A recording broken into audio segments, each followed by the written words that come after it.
The automatic doors wheeze open, exhaling cold air. The store is empty except for a bored cashier and the hum of freezers. I grab a basket. I just need milk, that's it. But as I walk down the cereal aisle, I notice him. A man in a navy blue windbreaker, late 40s. He's not shopping, just standing there, staring at the Lucky Charms like they hold the secrets of the universe. I move past him. A minute later, I feel it, eyes on my back. I turn. He's at the end of the aisle now, still staring. Not at the cereal, at me. I speed walk to the dairy section. My hands are clammy. The fridge door is broken. Condensation drips down the glass, distorting the reflection. But I still see him, closer now. I grab the milk and bolt for the checkout. The cashier, a kid with acne and a nose ring, barely glances up as he scans it. "That'll be $3.99, he mumbles. I throw a 5 at him. "Keep the change." As I turn to leave, the man is right there, leaning against the exit door, smiling. My breath catches. The cashier sighs. "Dude, again?" The man's smile falters. The cashier rolls his eyes. "Sir, I'm gonna have to ask you to leave again." The man's face darkens. Then, without a word, he pushes through the doors and vanishes into the night. I exhale. "Does he come here often?" The kid shrugs. "Every night this week. Always follows women around. We've called the cops, but he just comes back." I clutch my milk tighter. "Thanks." I hurry to my car, keys already in hand. That's when I see it. A note under my windshield wiper. "You forgot your receipt." But I didn't. And it's not a receipt. It's a photo of me standing in the cereal aisle. A car engine starts nearby. I hear tires on gravel. My heart sinks. Then, a holler as he drives by. "See you tomorrow." The taillights of his rusted pickup disappear around the corner. I stand frozen, the photo crumpling in my fist. My reflection in the car window is wide-eyed, wild.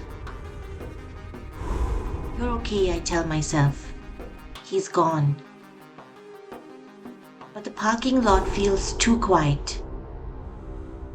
No crickets, no distant traffic, just the flicker of the store's neon sign, open 24 hours, buzzing like a dying wasp. I drive home white-knuckled, checking the rear view every 3 seconds. My apartment smells like takeout and loneliness. I deadbolt the door, wedge a chair under the knob. Photos on my kitchen table now. Smooth it flat.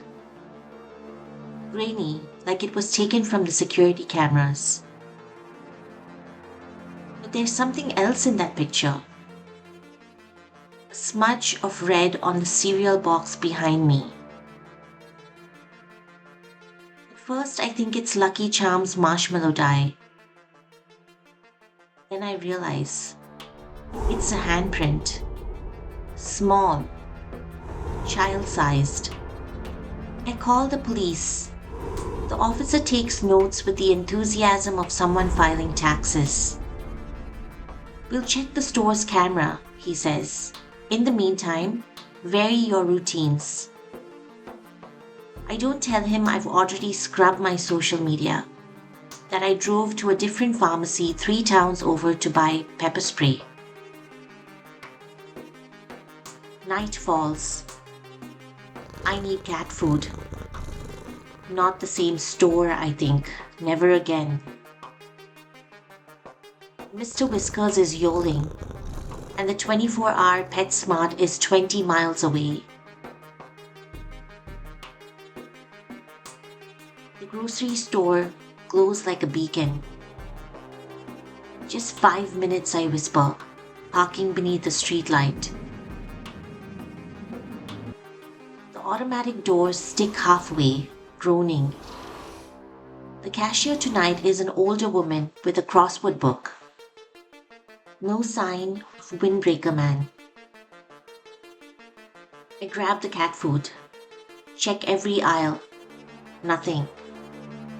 Relief floods me until I reach the cereal section. The Lucky Charms box from the photo is gone. In its place, single red mitten. Damp, like it's been left in rain. "Ma'am?" I spin around. The cashier stands too close, holding a mop. Her name tag says Dolores. "You dropped this." She extends a receipt. "I didn't." The paper isn't mine.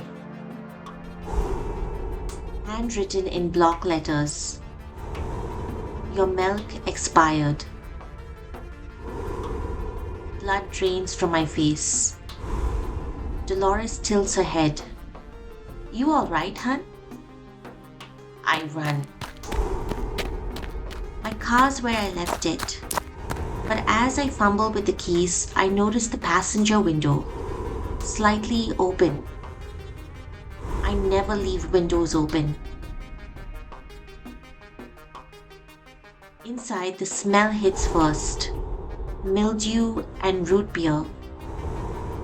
On the seat, Polaroid. Me, asleep in my bed last night, hair fanned over the pillow. The timestamp, 3:19 a.m. Something moves near the dash. Rustle, a click. I don't look. I don't breathe. The glove box creaks open by itself. Inside, a dead cardinal lies atop my car manual, wings splayed. Its beak smeared with something white. Marshmallow cream. Windbreaker Man struck idles at the edge of the lot. He doesn't wave, doesn't smile. Just watches as I scream out of there, Polaroid fluttering to the floorboards.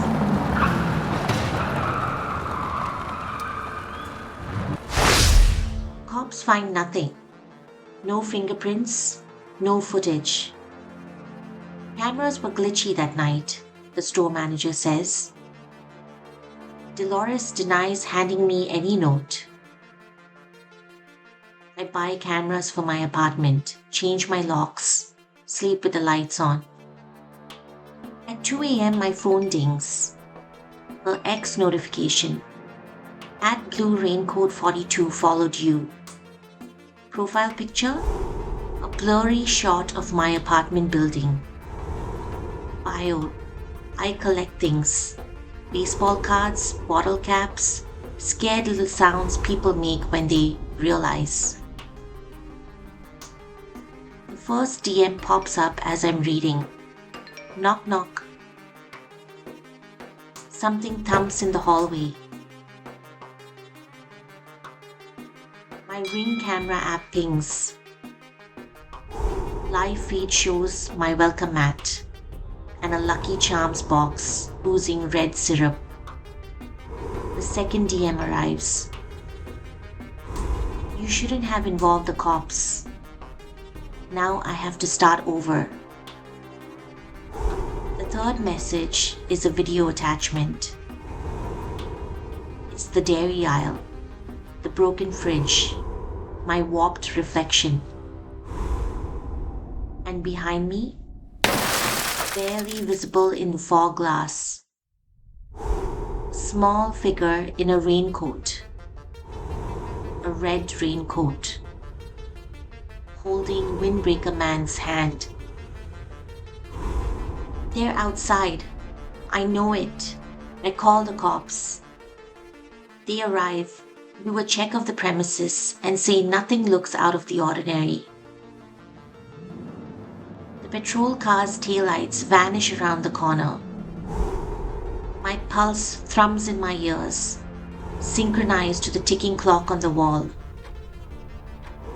Every creak of the building's pipes make my spine lock. When I finally blink, my eyelids scrape like sandpaper. I don't step out of the apartment today, and I definitely don't go to the store. At 3:19 a.m., I hear dripping. I tiptoe to the kitchen and see thick pinkish fluid pooling under the crisper drawer of my fridge. My phone rings. Lock number. My hands shiver as I answer. Check your milk. Child's voice giggles.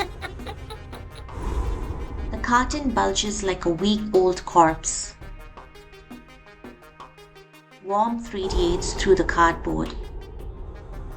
When I lift it, the bottom splits open. Curds plop into the pink puddle. Pale worms wriggling in the moonlight. That's when the knocking starts. I dial 911 and the cops say they are coming over. Suddenly darkness swallows the room. My charging phone flashes once, 12%, then goes black. The shattered backup camera lies in the hallway, wires dangling like torn veins. Screen light glows, a new DM. Daddy says you're ready to meet me. I run to my bedroom, but I jump when I hear a door creak open.